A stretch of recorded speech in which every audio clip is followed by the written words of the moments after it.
Oke, sebelumnya Assalamualaikum warahmatullahi wabarakatuh. Waalaikumsalam warahmatullahi wabarakatuh. Selamat malam Ibu, apa Nah, kabar? alhamdulillah sehat. Indah gimana? Alhamdulillah sehat Ibu.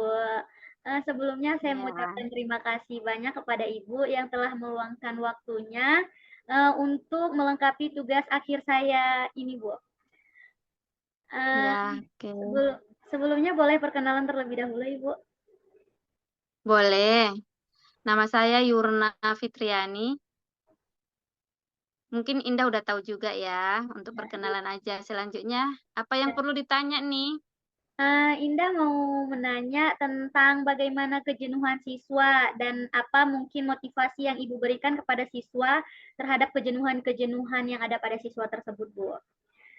Sebaiknya ada Hmm, baiknya kita lanjut saja ya, Bu, untuk ke pertanyaan pertama.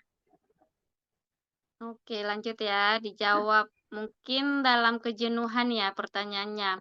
Ya, Ketika murid merasa jenuh dalam belajar, yang sering saya amati beberapa tanda-tanda seperti penurunan konsentrasi dan fokus selama pembelajaran berlangsung, ketidaktertarikan terhadap materi yang diajarkan, serta mengantuk atau tampak lelah di kelas, kurang partisipasi dalam diskusi atau aktivitas kelas, penurunan kinerja akademik bisa juga, serta sering mengeluh atau menunjukkan sikap negatif terhadap kegiatan belajar mengajar.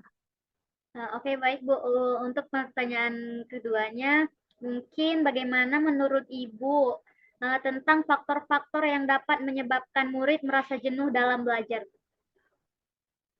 Oh, faktor-faktornya itu banyak ya. Berbagai faktor sih, berbagai faktor dapat menyebabkan murid merasa jenuh itu mungkin dari metode pembelajarannya juga yang monoton dan tidak bervariasi serta seringkali menyebabkan penyebab utama kurang stimulasi dan tantangan, materi pelajaran yang tidak relevan dan kehidupan sehari-hari juga dapat mengurangi minat belajar. Selain itu, beban tugas yang terlalu berat dan kondisi fisik muridnya mungkin yang terlalu lelah atau kurang fit, kurang sehat dapat memperburuk situasi. Untuk motivasi internalnya serta lingkungan belajar yang kurang mendukung, baik di rumah maupun di sekolah. Oke, baik Bu. Lanjut saja di pertanyaan yang ketiga itu, mungkin bagaimana Ibu dapat membantu untuk mencegah kejenuhan belajar pada siswa tersebut, Bu? Untuk membantu itu kita harus menunjukkan tanda-tanda kejenuhannya dan mencari solusi bersama antara guru dan murid. Menyediakan aktivitas yang berbeda dan menyegarkan suasana seperti proyek kreatif atau kegiatan di luar kelas mungkin juga sangat membantu. Oh, saya juga membantu murid dalam membuat jadwal belajar yang lebih efektif dan mengurangi beban tugas jika diperlukan. Selain itu, memberikan motivasi dan dukungan secara personal serta melibatkan murid dalam proyek yang menarik dapat membangkitkan kembali semangat belajar mereka. Sedangkan untuk mencegah kejenuhan belajar, saya selalu berusaha menerapkan metode pengajaran yang bervariasi dan interaktif, seperti menggunakan multimedia, diskusi kelompok, dan permainan edukatif. Saya juga mengintegrasikan teknologi dalam pembelajaran untuk membuat materi lebih menarik, memberikan jeda istirahat yang cukup di antara sesi belajar, dan menyusun materi yang relevan dan menarik bagi murid sangat membantu. Selain itu, pendekatan pembelajaran kolaboratif dan memberikan pujian serta penghargaan untuk usaha murid juga bisa dalam menjaga semangat belajar mereka. Oke, baik, Bu.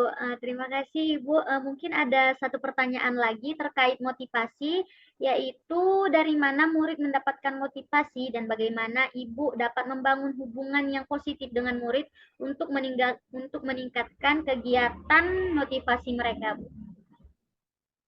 Untuk motivasi itu sendiri banyak ya. Motivasi belajar murid dapat berasal dari berbagai sumber, seperti motivasi intrinsik, intrinsik, dukungan keluarga, inspirasi dari guru, cita-cita masa depan, dan pengaruh teman sebaya. Untuk memotivasi guru, memotivasi murid, guru dapat menggunakan strategi seperti menyampaikan materi dengan menarik, memberikan tantangan yang sesuai, menggunakan cerita inspiratif, memberikan umpan balik positif yang bervariasi, dan menciptakan suasana kelas yang suportif. Kepada orang tua, mungkin ini kepada orang tua ataupun guru bisa menyampaikan pesan untuk selalu memberikan dukungan dan perhatian.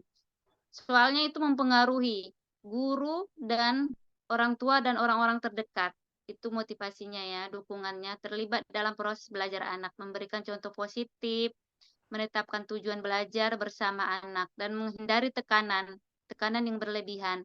Harapan untuk meningkatkan motivasi belajar murid di masa depan, termasuk meningkatkan penggunaan teknologi, memperbanyak kegiatan belajar, belajar di luar kelas mungkin, memperkuat kolaborasi antara guru, orang tua, dan komunitas, menyediakan pelatihan bagi guru, menciptakan program mentoring, dan menyediakan fasilitas serta sumber daya yang memadai.